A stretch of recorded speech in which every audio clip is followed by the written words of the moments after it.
Superstar Shakib Khan নাকি একেবারে নিঃস্ব হয়ে গেছেন। সোশ্যাল মিডিয়ায় এই খবর ছড়াতেই তোলপাড় শুরু হয়েছে, কিন্তু এর পেছনে আসল সত্যিটা কি? ঘটনা কিন্তু মোটেও তেমন নয় যেমনটা আপনারা ভাবছেন। আসল টুইস্টটা লুকিয়ে আছে 2027 সালের ঈদে। হ্যাঁ, ঠিকই শুনছেন, সাকিব খান ভক্তদের জন্য আসতে চলেছে এমন এক ধামাকা যা কেউ কল্পনাও করেনি। বরবাদ সিনেমার ব্লকবাস্টার সাফল্যের পর পরিচালক মেহেদী হাসান হৃদয় আবারও সাকিব খানকে নিয়ে মাঠে নামছেন। আর তাদের এই নতুন প্রজেক্টের নামই রাখা হয়েছে নিঃস্ব। রিয়েল এনার্জি প্রোডাকশনের ব্যানারে এটি হতে যাচ্ছে ঢাকাই সিনেমার অন্যতম বড় অ্যাকশন এবং রিভেঞ্জ থ্রিলার।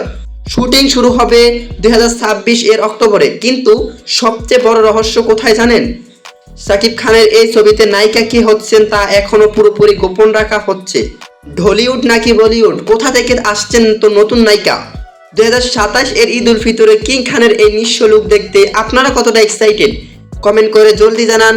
আর সিনেমা দুনিয়ার এমন সব এক্সক্লুসিভ আপডেট সবার আগে পেতে এখনই পেজটি ফলো করুন এবং চ্যানেলটি সাবস্ক্রাইব করে রাখুন। ধন্যবাদ।